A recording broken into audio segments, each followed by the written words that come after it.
चंडालों वाले करने लगा है वृंदावन बिहारी लाल की जय। राजा का वेश धारण किया और चंडालों का कार्य करने लगा। संगों से एक दिन जब परीक्षित राजा बन गए, इनके अनुचर चारों तरफ से फैले हैं। जानते हो कि राज्य में हमारे कोई अपराध तो नहीं, अन्याय तो नहीं हो रहा है। एक अनुचर ध्यान देगा और एक स्थान पर पहुंचा, देखा तो वहां पर एक महापुरुष ध्यान देगा, काला काला पुरुष, इसके हाथ में ध्यान देगा भयंकर दंड है, तलवार है। और ऐसा चंडाल पुरुष जानते हो गौ माता के ऊपर पदक प्रहार कर रहा है, अपने लात से गौ के ऊपर मार रहा है। जानते हो ये काम चंडाल के ही, ये सज्जन पुरुष के नहीं। गौ को लात से छूना भी नहीं चाहिए, मारना बहुत दूर की बात है।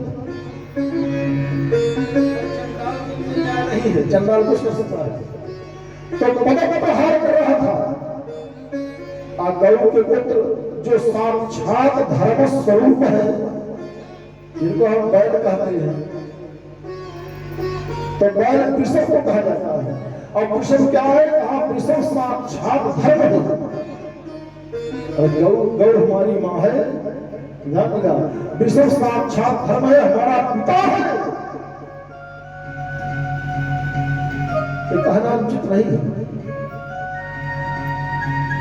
भगवान शंकर अपनी पताका में जानते हो किसका चिन्ह लगाए हैं? भगवान शंकर के केतु में वृषभ का चिन्ह लगा है, वृष का चिन्ह लगा है। इसीलिए भगवान शंकर को एक नाम इनका वृषकेतु है। जानते हो इनकी शिव की पत्नी ने रोज थोड़ा सा अन्याय किया। अब अन्याय नहीं, इसको आप ऐसा करिए, जो पत्नी अपने पति का परित्याग करके स्वयं स्वच्छंदचारिणी हो जाए, अधर्म थोड़ा सा अधर्म हुआ। अरे थोड़ा सा अधर्म हुआ, जैसे भगवान के सामने पहुंची भगवती सती, राम ने दूर से देख करके, बेस इन्होंने सीता का बनाया है, लेकिन दूर से देख करके राम जी ने इनको जान लिया। और जानने के बाद पहचान लिया, और पहचानने के बाद राम जी ने कहा, अरे माँ तू यहाँ,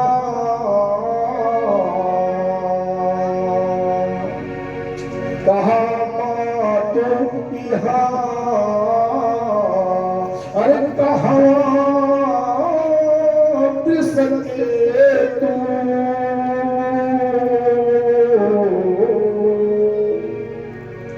अरे वृषकेतु बाबा कहाँ गए? वृषकेतु माने कहा जो धर्म की ध्वजा धारण करने वाले हैं, तुम उनकी पत्नी हो। कहो जिसका पति धर्म ध्वज धारण करने वाला हो, उसकी पत्नी स्वच्छंदचारिणी हो, जंगल में अकेले जा रहे हैं। राम जी ने कहा माँ तू यहाँ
लेकिन उनकी पत्नी हो वो साक्षात वृषकेतु है, धर्म धारण करने वाले हैं।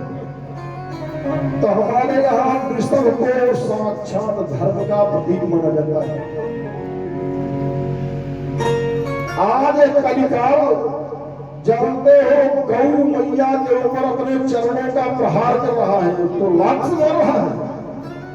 अजो इनके पुत्र हैं धर्म देवता कहा इनको अपने भयंकर दंड की मार से, दंड की ठोकर से मारते मारते 3 चरण तोड़ दिया। 3 चरण तोड़ दिया।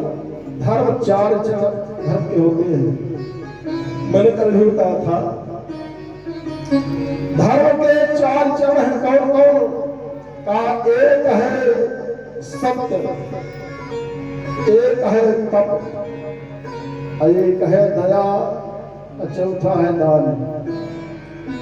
चंडाल कलिकाल में ध्यान देगा, जब कलिकाल राजा बन गया तो सबसे पहले सत्य नष्ट कर दिया। बोले सच्चिदानंद भगवान की।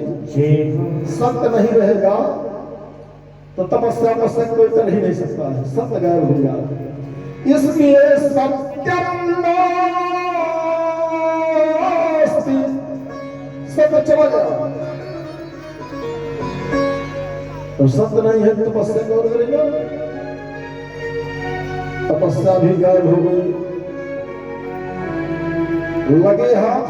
एक बहुत बढ़िया आपको बात और बता दूं, हमारे यहाँ तपस्या करने वाले, सत्य बोलने वाले, दान दया का शिक्षा पाठ पढ़ाने वाले कौन है?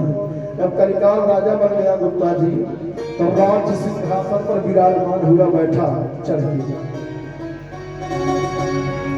सिंहासन पर बैठ गया विराजमान होकर के। तो एक बार इसके 3 भाई आए अपने छोटे भाई से मुलाकात करने के लिए। माने सतयुग त्रेता द्वापर तीनों आए मुलाकात करने के लिए भाई से। ये तो राजा बन गए। तो तीनों भाई आए, दरवाजे पर द्वारपाल लगा था, खड़े थे द्वारपाल। तीनों भाइयों ने कहा भैया द्वारपाल एक काम करो। बोले क्या? कौन हो आप? द्वारपाल ने पूछा।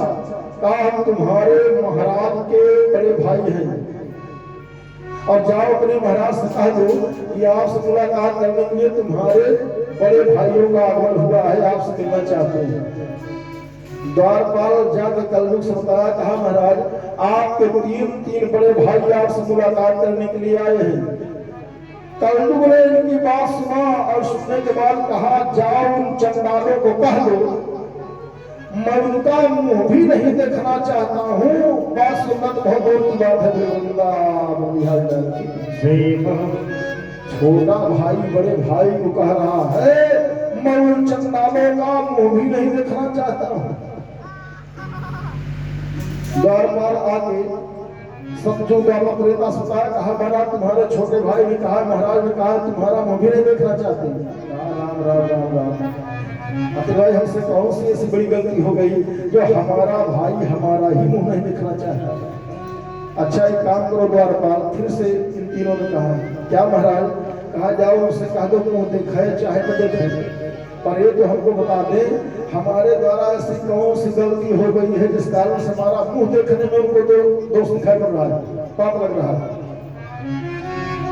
द्वारपाल ने फिर जाकर पूछा, कहा महाराज तीनों पूछ रहे हैं आप इनका मुंह किस कारण से नहीं देखोगे? उस समय कलयुग ने कहा एक काम करो। बोले क्या? कहा मेरी आंख में काली पट्टी बांध दो, अब मुझे उन तीनों के सामने ले चलो, तब उनके प्रश्न का जवाब मैं दूंगा। वृंदावन बिहारी लाल की महाराज कलयुग ने अपनी आंख में काली पट्टी बंधवा लिया। अब बंधवा करके धृतराष्ट्र की भांति आकर अपने राजमहल के सामने सिंहासन पर बैठे, और तीनों भाई जब सामने खड़े हुए तो सतयुग द्वापर त्रेता ने हाथ जोड़ के पूछा महाराज अब आप बताओ हमने ऐसा कौन सा अपराध किया है जिसके कारण आप हमारा मुंह नहीं देखना चाहते हैं? उस समय कलिकाल कहता है हे सतयुग सावधान हो सुन लेना। बोले क्या? कहा तुम महापापी हो। बोले क्यों? कहा तुम्हारे शासन काल में सतयुग में बड़े बड़े ज्ञानी हुए, बड़े बड़े विज्ञानी हुए, बड़े बड़े तपस्वी हुए, बड़े बड़े राजर्षि हुए, बड़े बड़े महर्षि हुए।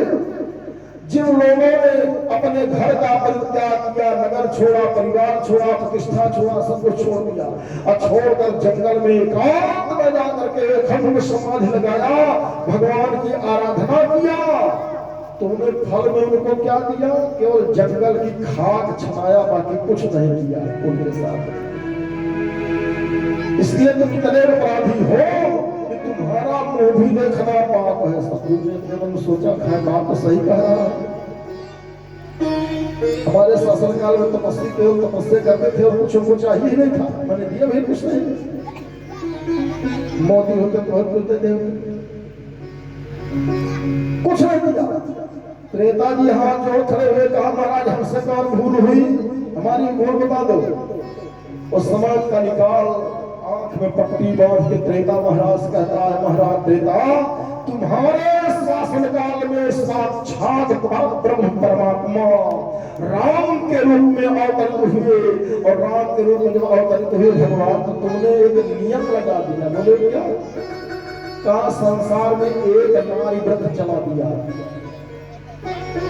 प्रत्येक प्राणी को एक नारी व्रत होना चाहिए। और तुम्हारे उसी एक नारी व्रत के नियम के कारण हमारे परब्रह्म परमात्मा को हम जगह जंगल में जानते हो तमाम कष्ट सहने पड़े सीता के लिए। अब कदाचित व्रत न होगा तो एक सीता गायब हुई थी, दूसरी आ जाती, कोई कष्ट न होगा। लेकिन तुमने नियम लगा करके हमारे ब्रह्म को भी जंगल में परेशान कर दिया, इसलिए तुम्हारा भी मुंह देखने लायक नहीं है। बोले सच्चिदानंद भगवान की द्वापर में कहा, महाराज हमने कौन सी भूल किया? कहा इन्हीं दोनों को, अपने दोनों बड़े भाइयों का अनुसरण तुमने भी किया है, इसलिए तुम महाअपराधी हो, इनसे भी बड़े अपराधी हो। जब तीनों लौटने लगे तो तीनों ने हाथ जोड़ के प्रश्न किया, कहा महाराज अब तो हम तीनों जा रहे हैं अपने स्थान पे और राजा आप बने हो, आप बताओ आप इसके बाद क्या करोगे? कलिकाल ने कहा सावधान होकर सुनते जाओ हमारा उत्तर, मैं क्या करूंगा? बोले क्या करोगे? उस समय कलयुग कहता है सबसे पहले ध्यान देगा, अपने शासन काल में महात्माओं को बुलाऊंगा अपने पास और उनको एक निर्देश दूंगा। कौन सा निर्देश दोगे? का निर्देश दूंगा कि तुमको हमारे राज्य में तपस्या करने की कोई आवश्यकता नहीं है। एक काम करना। बोले क्या? कहा जितना हो सके उतना पाखंड करना, लाल पियर कपड़ा पहनना, बढ़िया चंदन लगा लिया, दंड कमंडल ले लिया, तपस्या बनने का केवल नाटक कीजिए, तपस्या करने की कोई आवश्यकता नहीं। तपस्या सही करोगे तो हमारे राज्य में कष्ट पाओगे, और नाटक करोगे तो एक घर छोड़ोगे 1000 रूम वाला घर मिल जाएगा। बोले सच्चिदानंद भगवान की जय हो। एक परिवार छोड़ोगे 1 लाख परिवार मिल जाएगा। एक साइकिल छोड़ के रुपया कार तो हर पीछे करोगे। बोले सच्चिदानंद भगवान की जय हो। पीछे कहना महात्माओं को कहा, ब्राह्मणों को बुलाया, ब्राह्मणों से कहा सुनो ब्राह्मणों, बोलो क्या? कहा भीख मांगना चाहते हो कि आनंद लेना चाहते हो?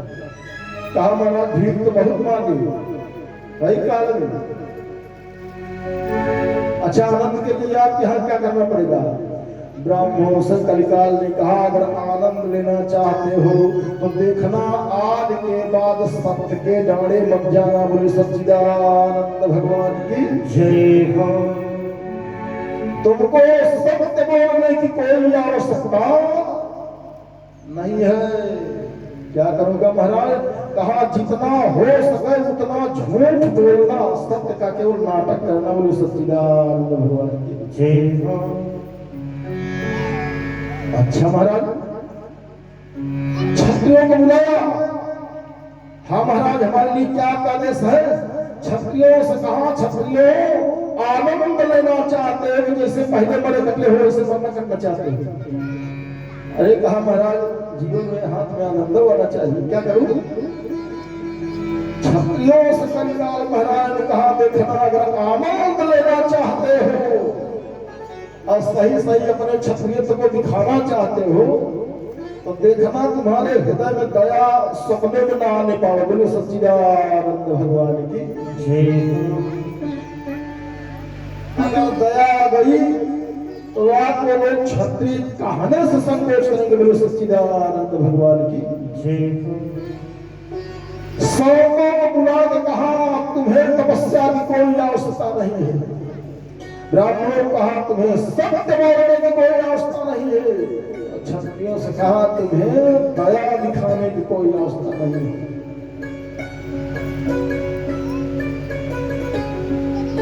तुम्हारा कल्याण बहुत आनंद करोगे।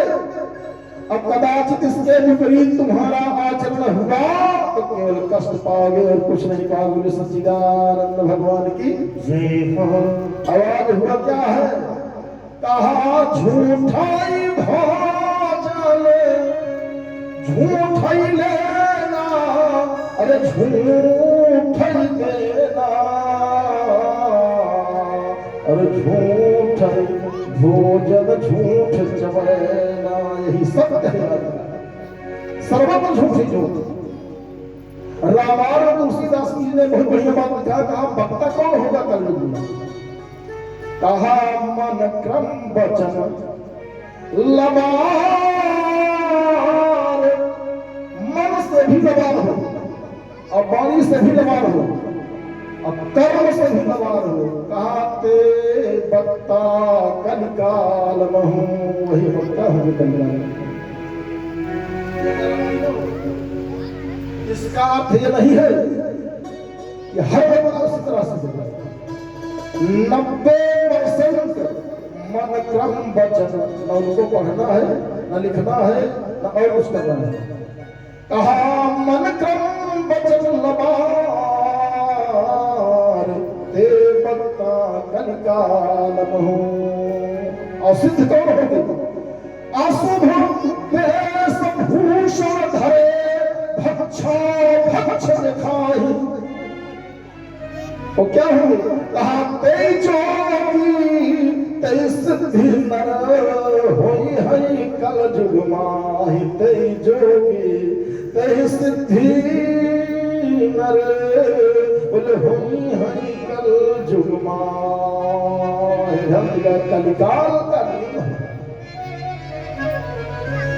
अच्छा कलयुग में कहा कि एक काम और करूंगा। बोले क्या? भागवत में भी और श्री रामचरितमानस में भी कहीं कहीं जो आप मिलान करके देखो तो भागवत का एक एक श्लोक रामचरितमानस की एक एक चौपाई से ऐसे मिलता है, लगता है पता नहीं व्यास जी ने तुलसी से उधार लिया, तुलसी ने व्यास से उधार ले लिया, एकदम उतार कर रख दिया। रामायण के उत्तरकांड में मैं केवल किंवदंती और गप नहीं मार रहा हूँ गुप्ता जी, उसमें बहुत बढ़िया बात लिखी गई। क्या? तुलसी बाबा लिखा रे तपस्वी धनवंत दरिद्र गृही काली कौन जात कही। तपस्वी धनवंत काली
बाबा ने साक्षात कलिकाल का चरित्र लिख दिया है। कलयुग में ऐसे होगा। तो कलिकाल ने 3 भाइयों से कहा मैं तो यही काम करूंगा, संसार से एक नारी व्रत हटा दूंगा, सबको स्वतंत्र कर दूंगा। क्या जितना ब्याह करना चाहते हो तुम कर सकते हो, मंत्र छूट है। कोई नियम है न कोई कानून रह गया है। सारे के सारे लोग वर्णाश्रम नष्ट हो जाएगा, वर्ण संकर हो जाएगा। भय वर्ण संकर सब युद्ध से पूरी हो। एक कलिकाल महाराज है, ध्यान देगा, जो धर्म के 4 जन हैं, 3 जनों से इनको हीन कर दिया है कलिकाल महाराज ने राजा साहब। कौन सा? कहा सत्यम नास्ति तपः शौचम और दया दानमो न विद्यते। हमारे यहाँ भागवत में दान के लिए भी कह दिया गया है, दान भी नहीं रह जाएगा। दान जहां देना चाहिए, परिश्रम से कमाए हुए धन की सबसे बड़ी एक दुर्गति लिखा है हमारे यहाँ धर्मशास्त्रों में। वो क्या? काम परिश्रम से कमाए हुए धन की सबसे बड़ी दुर्गति ये है, जहां उसको लगाना चाहिए वहां उसको न लगाना, और जहां नहीं लगाना चाहिए वहां उसे लगा देना, ये उसकी सबसे बड़ी दुर्गति है। जहां लगना चाहिए वहां न लगे, और जहां नहीं लगना चाहिए वहां उसको लगा दिया जाए, यही उसकी दुर्गति है।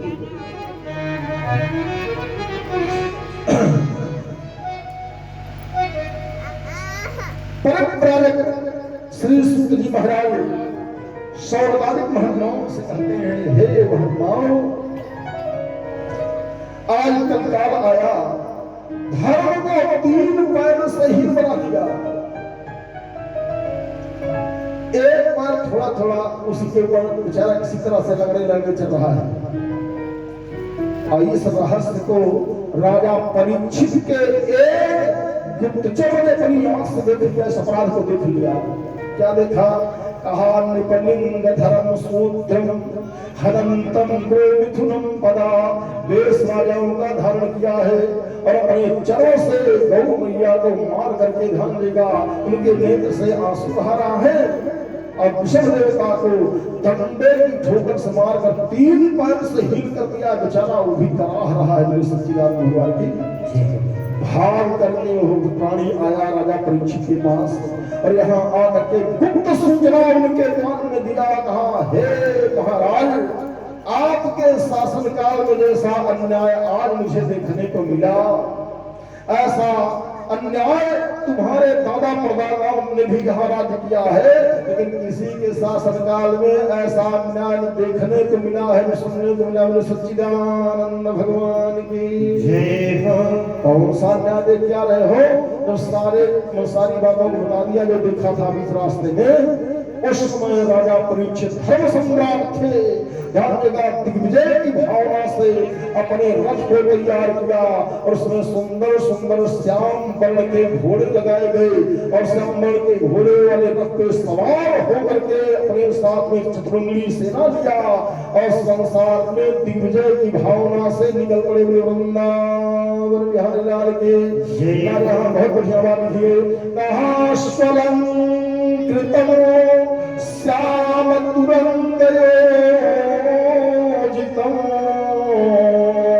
कहा रथम मृगेन्द्रध्वजमाश्रितः पुरात् और वृत्तैरथा स्वाद्विपतिस्तयुक्तया स्वसेनया दिग्विजयाय निर्गतः।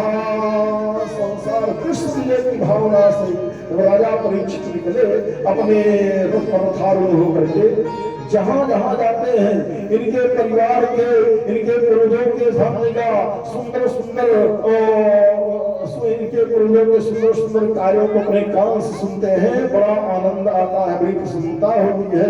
वहां पर अर्जुन के गांडीव की प्रशंसा, भीमसेन के गदा की प्रशंसा, नकुल सहदेव के पांडित्य और तलवार की प्रशंसा और युधिष्ठिर के भाले की प्रशंसा, धर्म की प्रशंसा सुनने को मिलती है। रथ आगे आगे बढ़ा जा रहा है। संयोग से वो स्थान भी आ गया जहां पर कलिकाल सारा चंडालों वाला कार्य कर रहा है। सच्चिदानंद भगवान की जय हो। वहां पहुंच करके राजा ने अपनी आंख से देख लिया और देखने के बाद आगे राजा ने क्या किया, इसको सुनने के पहले मैं चाहूंगा बीच में एक छोटी सी भजन आप लोग सुन लीजिए, इसके बाद कथा को आगे बढ़ाने का प्रयास किया जाएगा। बड़े प्रेम के साथ आप सब सुनने का प्रयास करेंगे। प्रदीप कुमार जी छठी प्रेम से वृंदावन बिहारी नाम